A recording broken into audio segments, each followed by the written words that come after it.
Stewart Island Gateway to All Things Geek. I am your host tonight, Cal MacDonald, though I won't be doing very much else apart from introducing my Scooby Gang for tonight. And we'll go the new, two new people, the newest person, Alena. Welcome to the show. Great to have you on.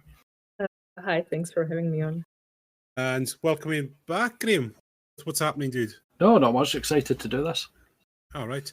And of course, it's your third time now, Rhiannon, so that means you're now permanent property of this podcast, and you're never escaping this. Third time's the charm, Gal. Tonight, it's the start of this ignited the backroom chat when I suggested doing a Buffy retrospective. So tonight's all about season 1 of Buffy. And with that, I will hand the reins over to, as it says on the screen, our Slayer for tonight, Rhiannon. Take it away.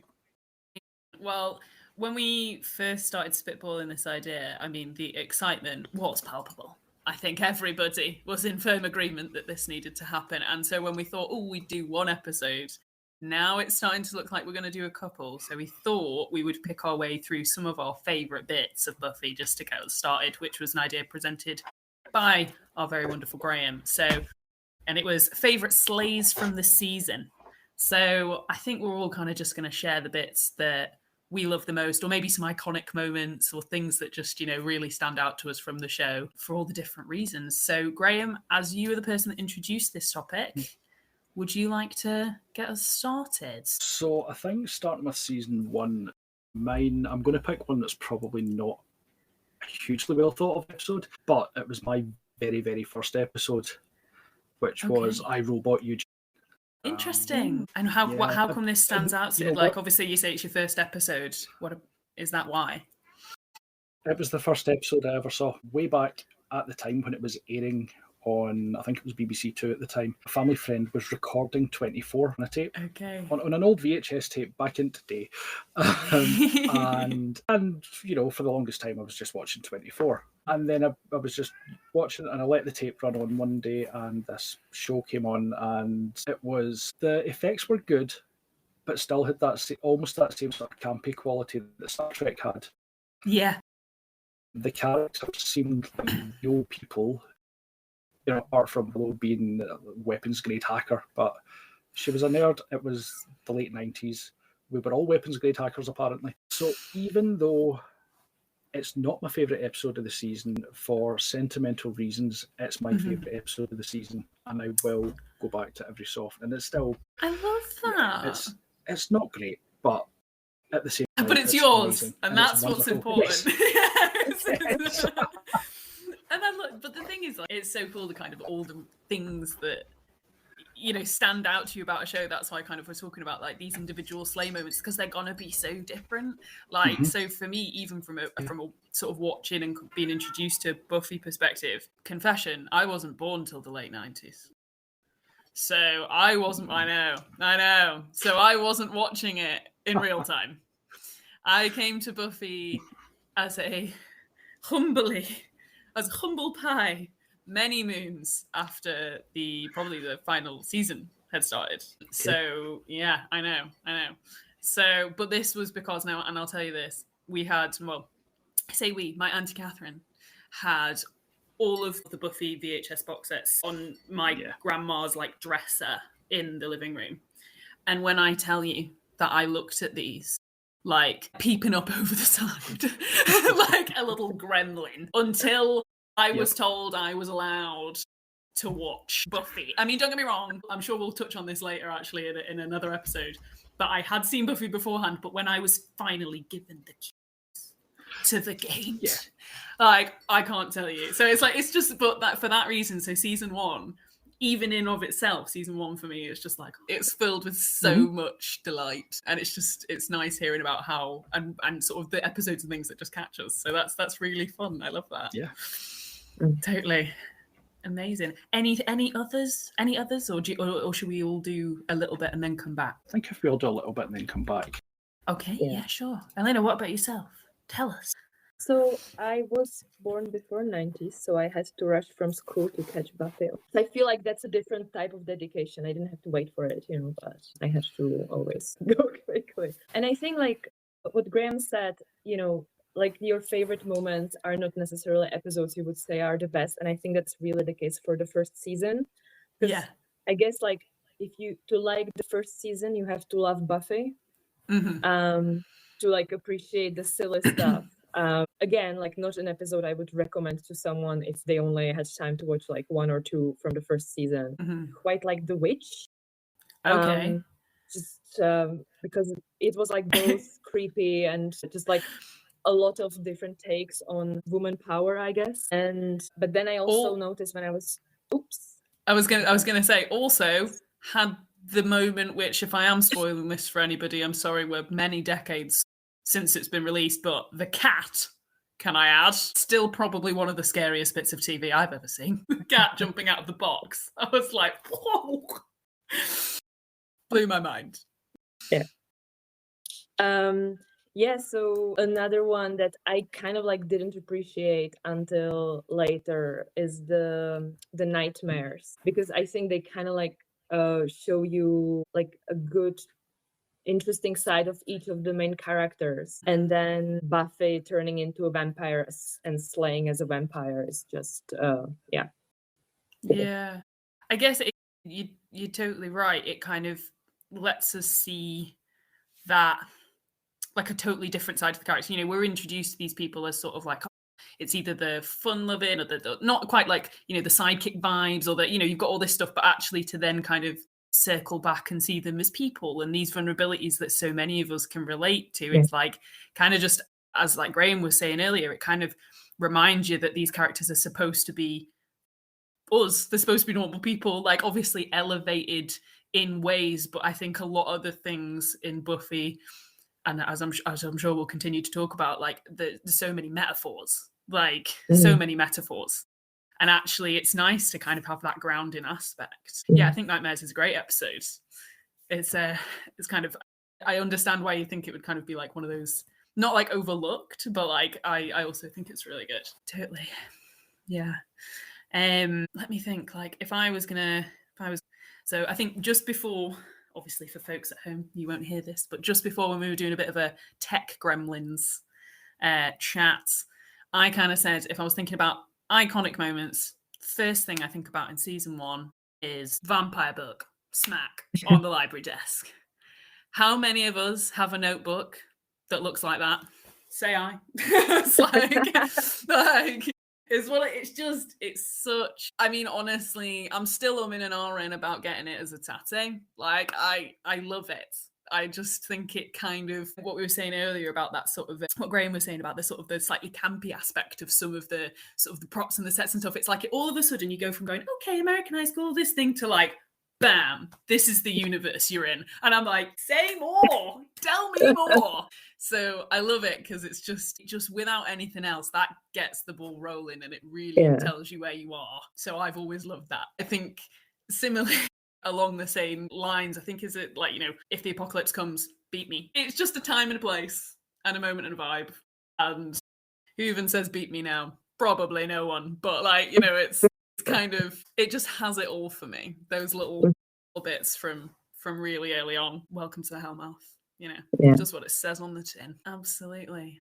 Oh, I feel like it's nice doing a bit of a round robin. Graeme, what's your next point? We've Is Graeme lost with him us? temporarily no. here. Okay, So Alena. Okay. It's me and you. I was going to say, on the... Oh, Graeme is back. Our watcher has returned. Hello, Graeme. Hi. I was just saying we were having a lovely time doing it. Hello. I was just thinking maybe we kind of just do this as a bit of a round robin. It'll be you again next, if that's okay, if you have another season 1 favourite. Another season 1 favourite, I'm not sure. I think season 1 favourite is just that kind of introduction to Giles, actually, who is one of my favourite characters in all of literature. Sorry. Did he inspire your title of the Watcher today? He did. And with hindsight, you know, my kids have said that I do have a habit of wearing tweed at times, and they have stated on a couple of occasions that I went from trying to be a Spike type when I was young to a pound shop Giles. I'm going to take that as a compliment, actually. Yeah, like, actually, I think you'll find that's really cool. Yeah. Absolutely. You're not too old to put over my knee, Sonny. To quote a later episode. Like that's not like first season, right? But we fairly early find out that Giles kind of had Spike-like past. He had a backstory. He was like, Yeah, he had a backstory. which was always rumoured to be a spin-off. Yeah, I know. Maybe one day. Yeah, as we all know, and I mean, I'm pretty excited about reboot. We will get to that, I am sure. But like, if they were to tell me they were going to give me a Ripper spin-off, take my money, take all of it, Take all the money. take all of my money. I'm now an adult, not a teenager. So Yeah, I can actually spend. It's like I will give I you can this. buy things. I can buy it. Give me, and I will come and watch. Whose cat is this? Is there a cat? That would be mine. He's There's a threatening kitty! to come up. He's... I was going to say Miss Kitty No, making Mr. an Kitty, early. unfortunately. It's like Mr. Kitty making an early appearance. He's Kitty not coming Fantastico. up. Oh, That's the... but that's it's all right. I'm That's just totally- jealous. I haven't got my cats here with me today, so I'm getting cat envy. Anyway, that also reminds me of He's the. forcing his way into the room.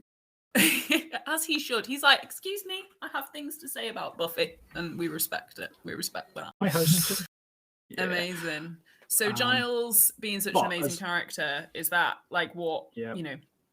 round it up for us? Tell us who he is. Why does he stand in episode 1, season 1? Because you walk into Buffy goes into the library Mhm. and Giles is standing there with the giant vampire book. Yeah, that's literally. I'm I not have sure what if you're you were looking with for. us. Yeah, I'm not sure if you were with us. Actually, you might have dropped off the call, but that was literally what I talked about before. I was like, the vampire book set in the scene is the business. Yes. It completely. You go into the school. It's this all-American high school. You think you know what it's about, and whack, that book is like, ha, no, we're telling you a story Yep. about this, and I love it. It's great. It's that was the bit that kind of sealed that entrance, if you like. It was just that total subversion, which is probably something that will come up again and again about how with Buffy, all the things you expect are subverted and played with, and Metaphors everywhere.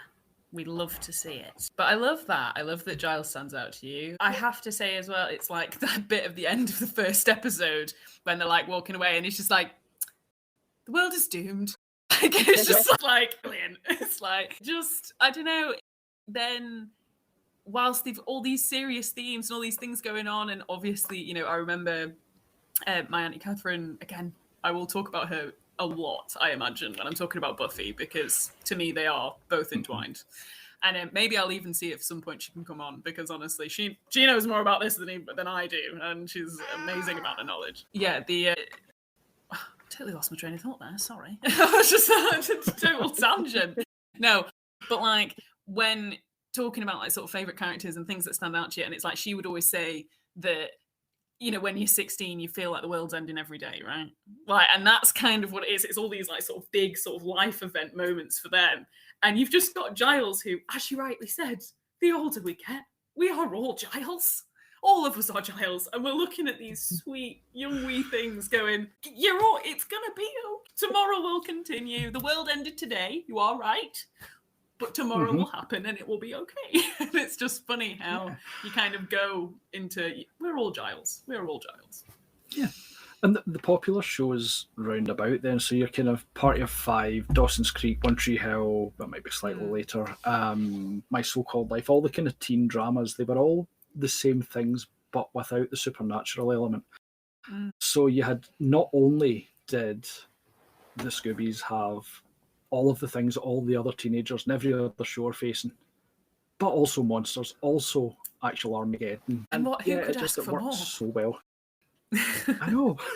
Who could simply ask for more? And this is why, at some point, I'm going to ask Cal why he thinks Buffy is simply all right. Because I want to... This is something that our fantastic host, Cal, was saying, that like, Buffy isn't necessarily the thing that...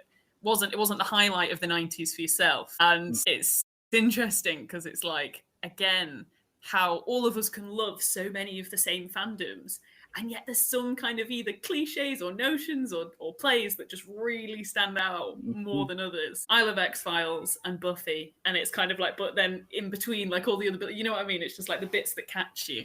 And I say I fall hook, line and sinker for the story of 5 kind of layout with monsters. Definitely. Amazing. Alena, have we got another season 1 standout?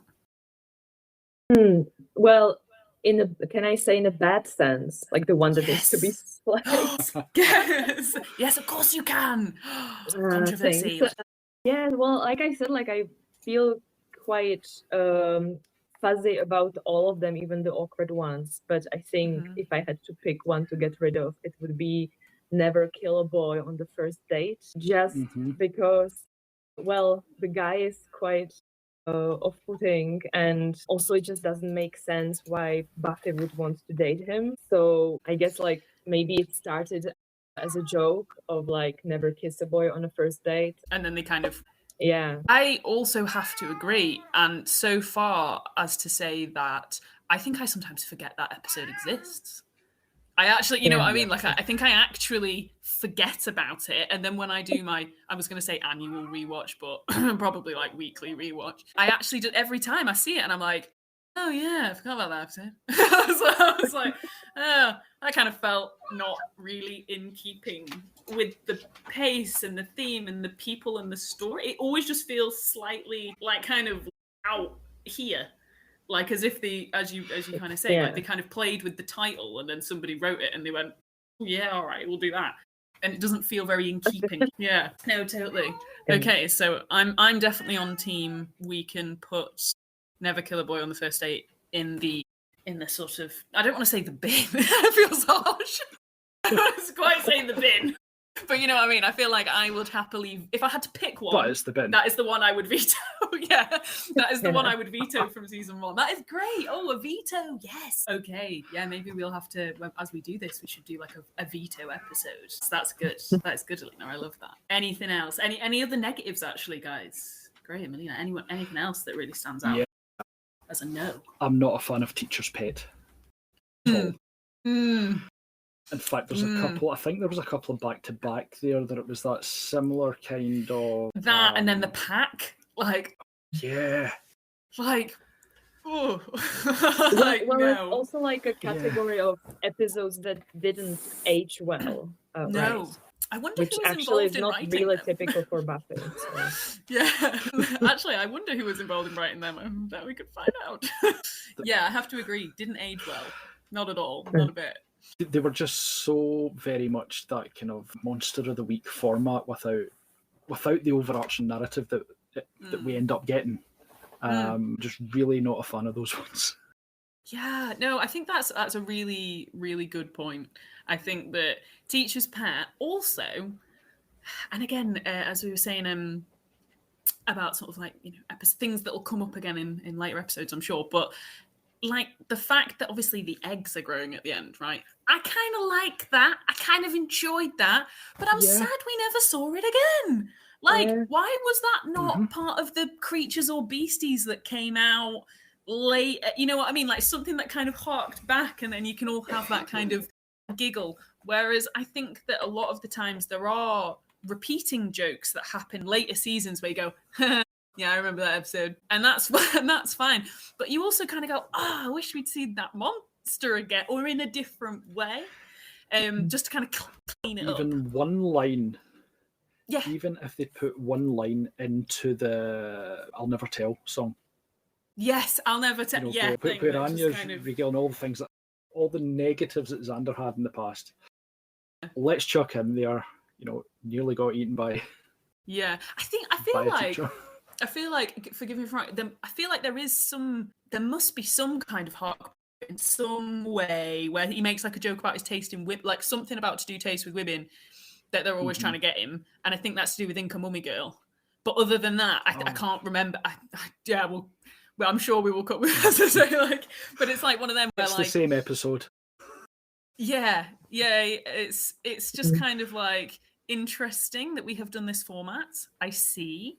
But yeah, the pack, the only thing that really stands out to it is just the fact that obviously with the eating part, and they're like, surely Xander would be absolutely traumatized from that. Like, I feel like we don't sit with that for long enough. Like, that is heinous. Like, of all the things that happen, like in all of Buffy, they're going, I'm sorry?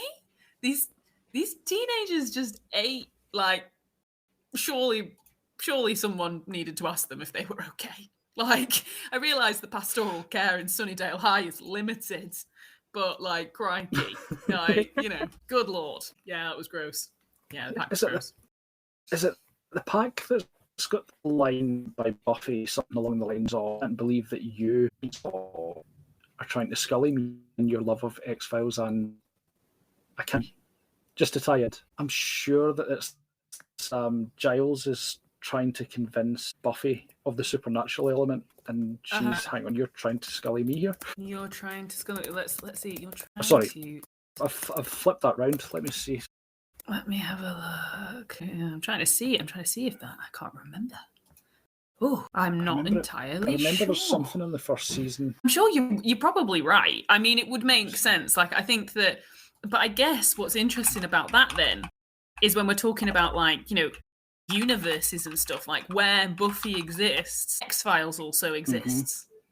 That's fun. Like, I'm sure you're right. I'm sure there must be a reference, because if there is, then that means that the X-Files is a show where Buffy is. Yes. So, right. Of this fact checking in real time. Places. Look at this, guys. This is, you know, duty with strength and honor. Yeah, absolutely. Fact checking in real time.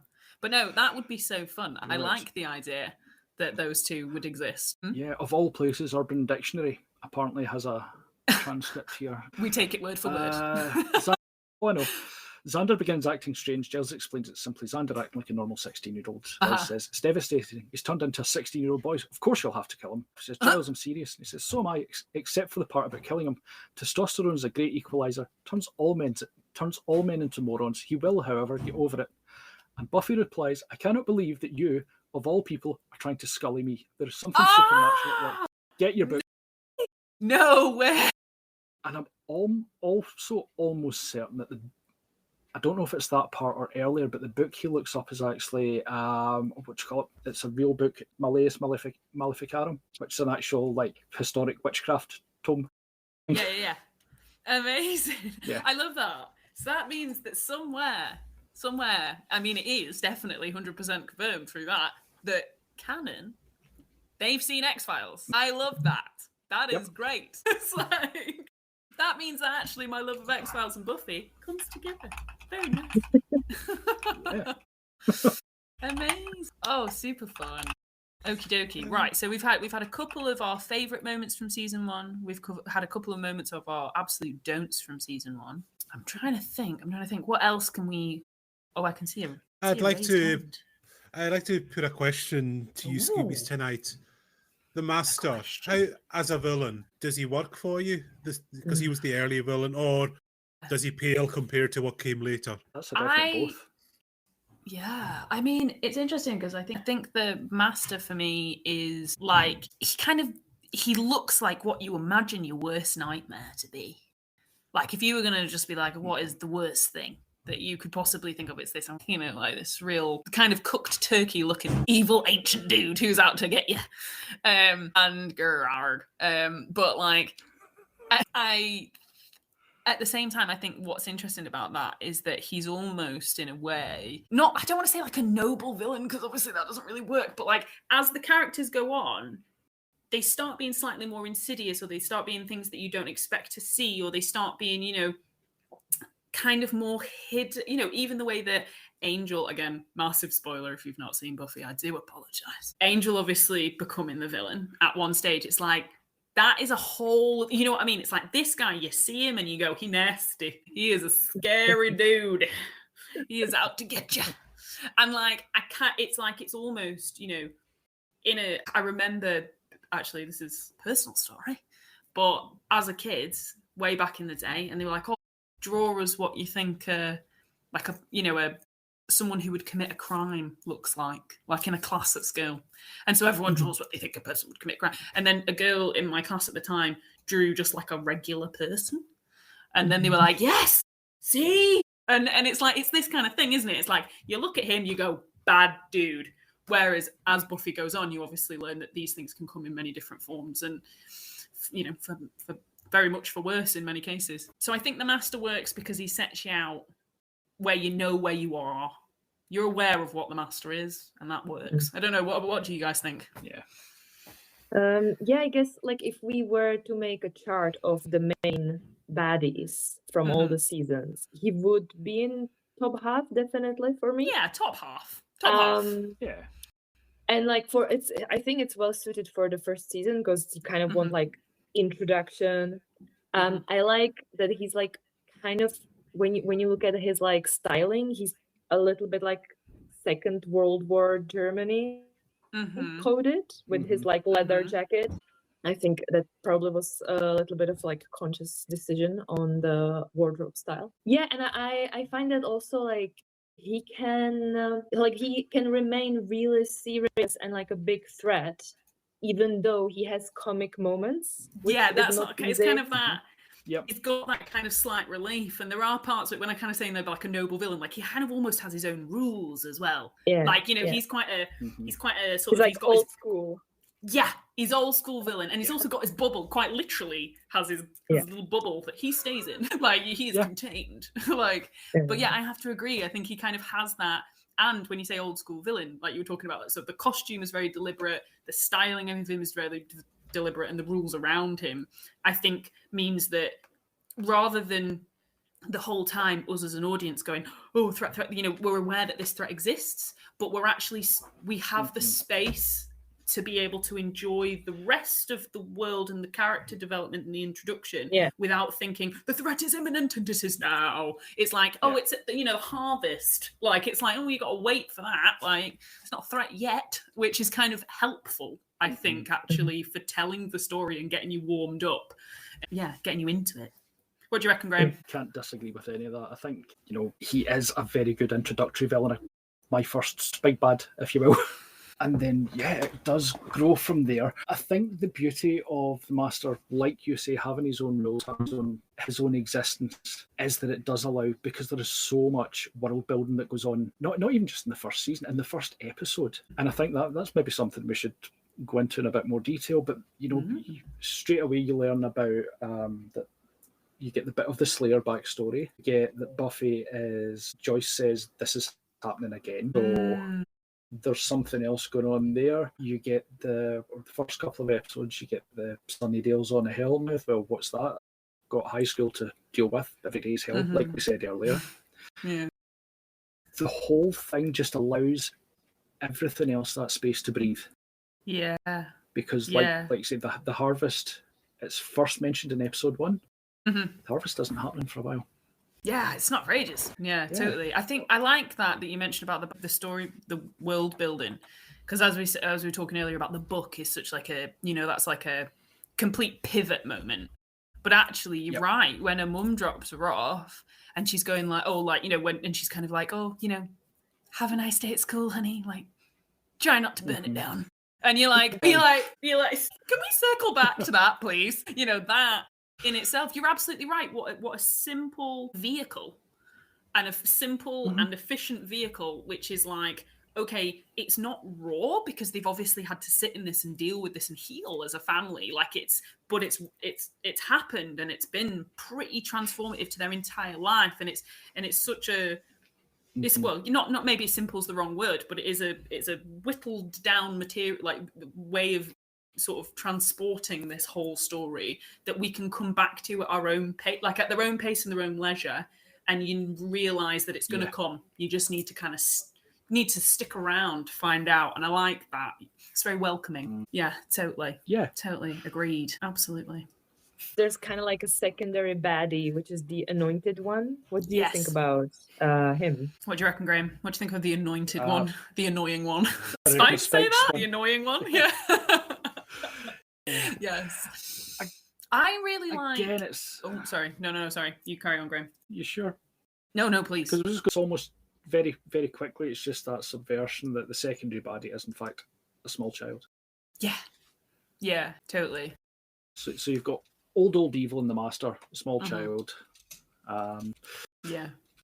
And they will and like the whole time, like when he like first appears, you're like, so is Buffy going to like kill a child eventually, or like what's gonna happen with that? quite disturbing, actually. I think I actually really enjoy, and this is what I was going to say before. I think I really enjoyed Luke. Actually, that for actually, it was quite scary. I was like, I'm watching this. I can't actually remember how old I was when I watched it, but let's say I was just about age appropriate to be watching season 1. Though I'd obviously definitely watched it without telling people before this point. Sorry, confessionals. But like, Luke was a bit scary. And I was like, I'm not sure, obviously the master, as we say, like he's kind of the bad guy. But, the fact that this dude was like out in the world and with his human face kind of looks like a regular person. And he professes to be, man of the cloth. He's a holy dude. That's his bit. And actually mega scary. And the bit when he jumps into when you think at the end of the episode that she's going to got in the two, when she's in the mausoleum and she's in the stone thing, felt claustrophobic, man, and it felt like genuinely threatening, and actually it's like when she's peeping up over the edge of this like stone tomb thing, and then he's like, amen, and you're like, whoa, like, oh, that was deeply unsettling. So yeah, I think that he actually, despite being only there for a couple of episodes or whatever, was actually quite a striking villain to me. A bit of a nasty pasty. Yes, yeah, and effective of making the master have a creepy arm out in the world. Yeah, which I don't get at all with Darla. Like, she just kind of is like this annoying. I mean, I guess, is it because of the outfits and the like Catholic schoolgirl styling? I don't know. But it seems like almost like a wasted potential there. Yeah, I wonder if there's a part of me, and I think I agree with you there. I wonder sometimes if it's almost, and I don't know if this is maybe giving, I don't want to say it's like not giving any credit to that, or maybe this was their kind of like their vision was to kind of make you feel like she had kind of like, I'm like, Darla, you could have been so much more than what you were being, sis.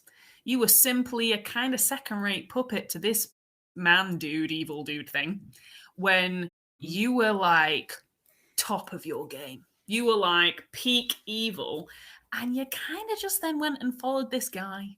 And I was like, Darla, I would have loved it if you had terrified me. And I don't know, like, it's true, I would have enjoyed that. And actually it was kind of me going, wow, you just kind of, you've lumped him with these lot, and you're a lot less scary than you could have been. Should have lived up to that potential. Like, and actually, I think putting her in like a sort of a schoolgirl outfit was almost like a condescend to her.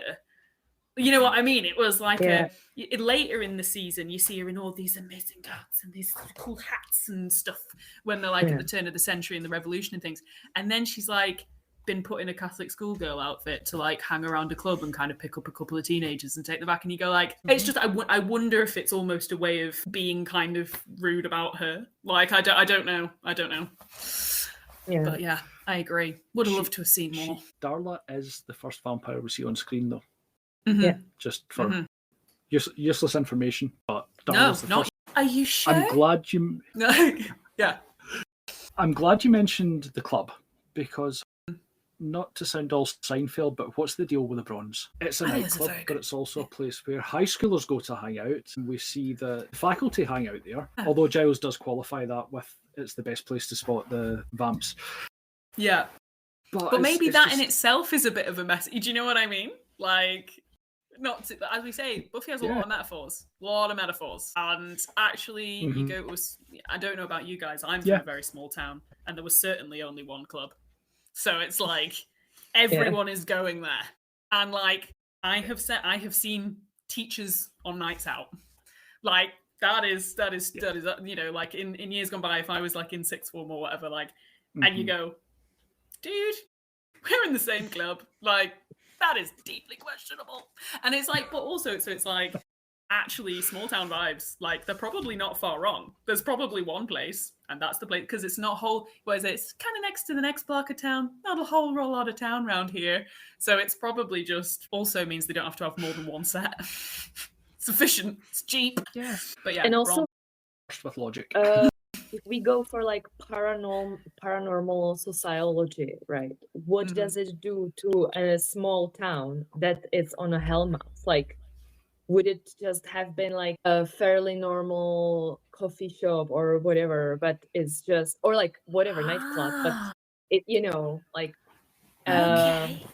it's just like, how does it, what we know from our small towns, and yes, we also had that one club. Excellent. Wasn't the same Um, one as mine, I don't think, but I'm glad to. It's like, don't know, maybe. I mean, maybe when like during certain planetary alignment, they were the same. Maybe and, maybe you they know. connect and it's all one club. It's funny you say that. I love that. And that actually separate fandom. Sorry to break the Buffy chat, but in Supernatural there is an episode where there's like demons rocking out in a town, and they basically, because they're there and they're getting everybody just to do little sins and generally acting a bit bad, so that they all get. They said instead of getting people to do big evil, they just want people to do little evil. And so that, and you know, and so they have like a bar nightclub kind of thing there. And it's like, actually, if the demons weren't there, maybe that was just like a wee little coffee shop that was quite nice. Yeah. Angel orders a lot of coffee in the Bronze. People order a lot of coffee in that building. Could just be that it's the spooky things making it all big, bad, and ugly. I would love to go there, though, as a side note. Just once. I would love to go to the Bronze. I would love to be that cool. Although I'd now be like, Can you we know, arrange? can we No, I was arrange? just going to ask Cal if we can arrange for the afterwards for Ocon to actually be called the Bronze. Okay, Before anyone. Yeah. I will on speak spot. to Kathleen about that. Amazing. I've always wanted to go to the Bronze, please. Although we would now all be maybe sort of between 10 and 30 years older than the clientele, depending. We can sit there and drink coffee. It would be really nice. Sure, was Joyce was gonna- there at least once. Yeah. I was going to put a question. This might be more for Rhiannon and Alena, but Graeme might have a take on it. So, what Buffy's quite well known for is it tells the teenage girl coming of story. Like, how important was that to you guys in your loving of the show? And does it reflect your experiences as growing up as teenage girls? Alena, you take the floor on this one, mate. You were running home from school for this. You tell it. You tell it, girl. Well, thanks for that question. Because I was actually thinking, like, what were the other shows I really liked? And it was as a teenage girl. And it was Charmed and Xena, the Warrior Princess. Yes! And it's almost like kind of like Buffy brings both of them together, because you have the like modern world supernatural, but also kicking buttocks. Yeah, definitely. As I remember, like already as a teenager, I just loved watching a woman or young woman being efficiently violent towards someone. And I also find that they do it really well, like Rhiannon, when you were talking about when Buffy's fighting Luke in the tomb. It's not like she's always strong, like this flawless hero. But what's amazing is that you see that she's vulnerable and she's also afraid, but she's, you know, in the end, still pretty. Rhiannon has just vanished, I think. No, she's back. Graeme, I'll take your perspective.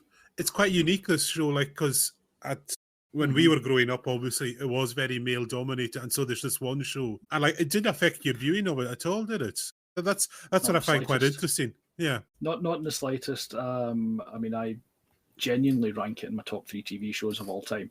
Yeah. But it's, I think, because you're getting that story where it's not your typical hero. It's that everyone in it is a bit of an outsider in their own right. I think if you kind of take a bigger look at it, you've got the kind of big themes of sort of chosen family in there as well, or found family, because the Scoobies very much are. Giles becomes the de facto dad for everyone. And I think it's just the whole story is so well told. You don't notice that this might seem like a strange thing, but you don't really notice that the hero isn't your classic 80s, 90s action hero when you're watching it.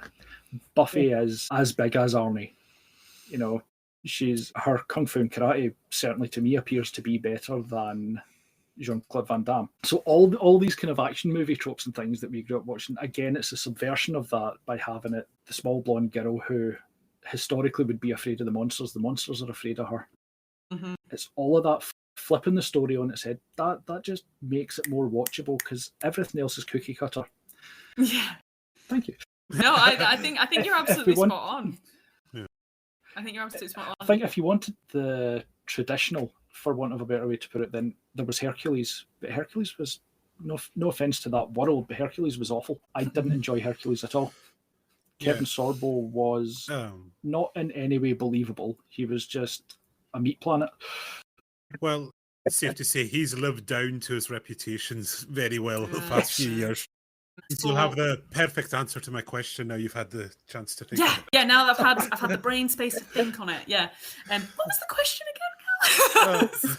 So, like, kind of looking up to as a sort of a hero of mine. I think because, as I'd kind of said earlier, I had waited to watch Buffy. I was ready to accept all of the goodness that Buffy had to give. And I genuinely think that I have held what would Buffy do as an entire thought and concept growing up. Like, I started watching these when I was in my early teens. Well, like, properly watching them when I was in my early teens. And because of the ratings, and I was very sensibly parented by my Aunt Catherine watching these, I watched them as they were supposed to be watched, age rating wise. And so actually, I kind of got that, I watched up to the back end of season 3, and then I didn't watch anything else for a couple of years, and then obviously I watched the rest of it. So it's kind of nice because I had quite a sheltered clumps of them as I was growing up. And I just always saw myself in the characters, and I saw things that I was coming into contact with in them. And as I got older, I saw a lot of myself in Faith, who obviously we will come to at some point. And me and Faith, there's a lot of things that I resonated with very deeply with her story as I was a little bit older. And then what's nice now is that actually I watch it now, and I, for the first time, and even when I was in my teens, I didn't resonate with Buffy. I wanted to be Buffy. I wanted to be Buffy so badly. And I'm watching it, I just felt like I was on the outside watching Buffy, being like, oh my God, you're amazing. And now as an adult, I watch it and I go, we're all a bit Buffy. And I love that because actually now, it's a beautiful thing being able to grow up with these, and you get to watch them at different points in your life and resonate with different bits. And now that I watch it back, I feel like Buffy season 7, we will get there. But it's that look on her face. I don't want to give it away, but it's that bit right at the end. It's right at the end. It's the look on her face of just like, yeah. That to me actually sums it up. It's like, it's not about getting everything perfect, because she doesn't. It's not about making the right choices all the time, because she doesn't. And it's actually not even that all the good guys are all the good guys, because Giles and Joyce and everyone else make some and Willow as well, they make some pretty terrible decisions all along the way. Yeah. But everybody still comes together, as we were talking about, chosen family, people come back together, they make the choices they make together. There's some really big themes, some really hard-hitting concepts, but at the end of the day, they're all stood there right by each other going, okay, we got through, we did that, and now it's okay to be safe. And like, I admire Buffy, despite the fact that I'm wearing leopard pajamas. I actually have, what's sad? I have many Buffy t-shirts, many. And I packed my bag to go away this weekend, and I was like, no, the time But is now. Buffy would definitely wear a leopard pajamas. Yes, I she feel would, Mr. Gordo. But if I did, she would appreciate it. So thank you, Alena. Thank you for the validation. I needed it big. I think with you saying there about we're all a little bit Buffy, do you see parallels in a way with the likes of The Breakfast Club then? Where at the end of it, we're all a nerd, a princess, a jock, a cheerleader, a weirdo, a goth, whatever. It's almost like a long-form version of that in a way then, because, you've got Buffy, hero, girl, blah, blah, blah. Willow, nerd, who, I don't know what's going on in Sunnydale that Willow is considered as not hot. Yeah, I am deeply confused that- every day. Yeah, Were they? I was like, yeah, not sure. and we haven't even touched on Xander or Cordy to any real extent. No, Yeah. and I love Cordy. I am not on the. I love Cordelia. Yeah, same.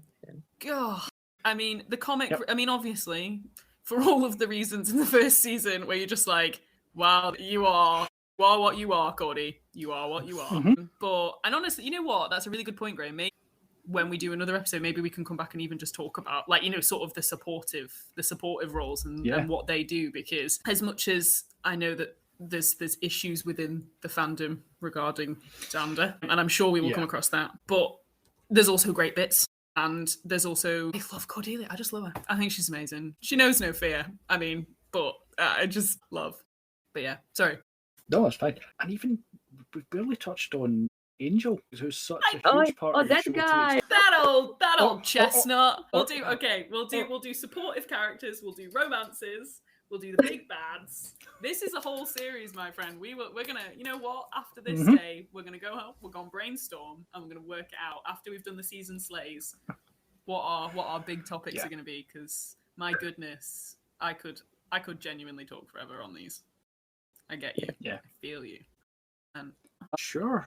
Major points from tonight. Major points to season 1 that stood out. Yeah, major points from season 1 would be world building, giving the characters a bit of time to develop, and just setting the scene for what's to come. I don't think we've hit on probably the objectively best episodes, which for me is Prophecy Girl, so the season 1 finale. But we can get into that another time. We will.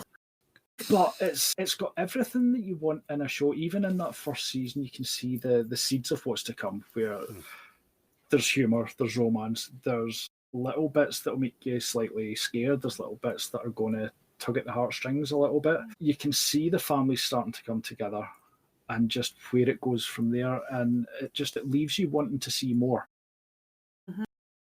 I think that's the best thing that either a pilot or an opening season of any show can do, is leave you wanting to see where this goes.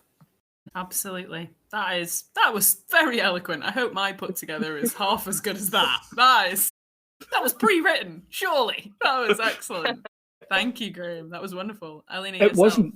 No, was it? It wasn't. I swear. Promise. It's okay. It's all right, Giles. We believe you. Sure. Wasn't pre-researched. I'm kidding.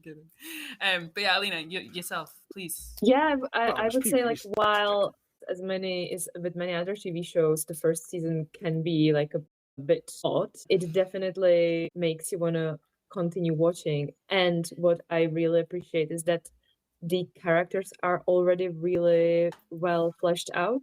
You don't, they're not like looking for themselves, or they don't change weirdly. You can see from beginning to the end what their role is, what their attractiveness is. I guess that's also what makes you want to watch it further, because you connect to them. No, totally. I think you're absolutely right. I think it's you've connected with them, you know who they are, and actually the character arc situation for the most part is entirely believable and reasonably and pretty consistent. Obviously, I'm sure we will touch on a couple where you just go, huh, as we did earlier today as well, when we're looking at, Never Kill a Boy on a First Date, things like that, where you just go, interesting choice. But anyway, actually as an overarching whole, pretty consistent. Like, gotta say that. I think my sort of roundup points would be, I just, the absolute nostalgic adoration, the really excellent vehicles for stories, characters, vampire book, bang. Like, at the end of the day, it's like, as you say, the formula was right, the cast was engaging, and just a whole lot of love for the, I don't want to say like simplistic, but like was there.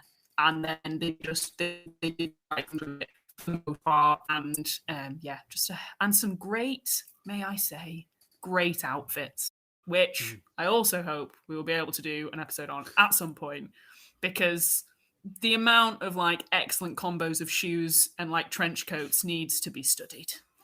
Yeah, at length. This will be the last question. Where do you rank out of the 7 seasons? Where would season 1 sit? High.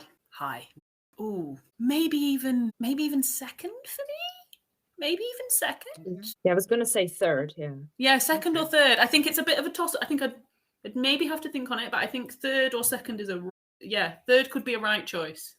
Third could be the right choice, but fondly, a fond third.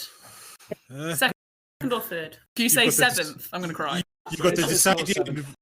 You've got to decide, say no pressure. You've got the decided vote that's going to decide everything forever here. Well, that's a shame because I'm controversial. It's not seventh, but it's lower for me. With everything that I have said, when I go back, and quite often when I do my rewatch, I will skip bits of season 1 for my shame.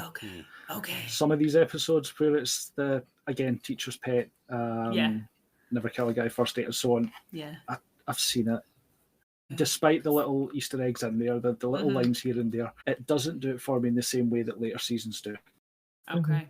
I think with that, I will concur. I think that's a fair argument. I think I'm going to look. I think I'll go with third. I think you have brought me back down to planet Earth. I've been on season 1 hype for the last hour, and I've maybe with rose tinted glasses given it second. Maybe third is correct. Yeah, there's definitely a few ahead of it for me, and very much one so far behind. So I feel like we may have the same one. I wonder now. Here's just one last one to throw at you guys. Okay. I don't know if you're aware of this, if you've listened to our previous episodes. Are you aware of the connection this podcast has to Buffy existing? Well, please tell us. Do you know of an indie sci-fi film called Coherence? Yeah, and who have we had on this podcast but the writer-director of that film? And he directed the Xander actor in that, so... There you go. So we've got a little bit... So like 6 degrees of... Yeah. Yeah. So there you go. You guys all now have a almost direct link to Buffy. We do. Other than the direct link. Do.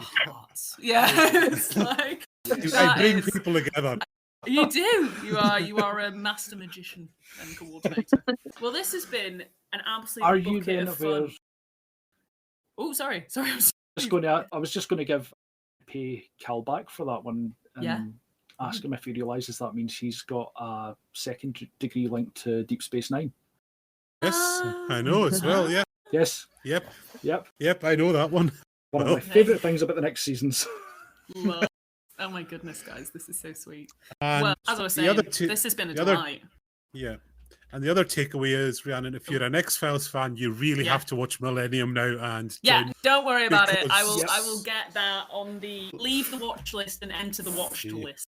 Yes, it will. I'm almost guaranteed you'll flip your opinion on the X-Files once you watch Millennium. It is way superior, I think. That's a large claim. That is a large claim, Gal. But I'm willing to make that bet.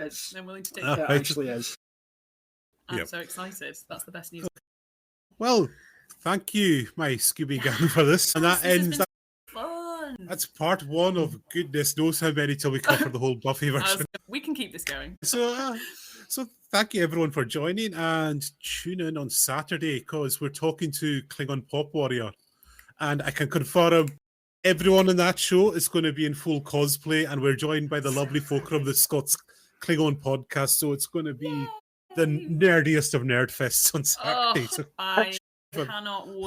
Sounds amazing. To hear and see more. That is. But thanks to the 3 of you, and I think I don't need to ask if you will be back now to talk season 2 sometime soon. Yeah, defo. We'll get that in the calendar. But honestly, guys, it's been an absolute pleasure. Thank you so much. And can't wait to do this again. So just everyone follow, subscribe, leave us a review, all that good stuff. Helps us out a lot. And thank you to my 3 co-hosts, and thanks to everyone who tuned in tonight, and we'll speak to you all again soon. Bye. See you then. Bye.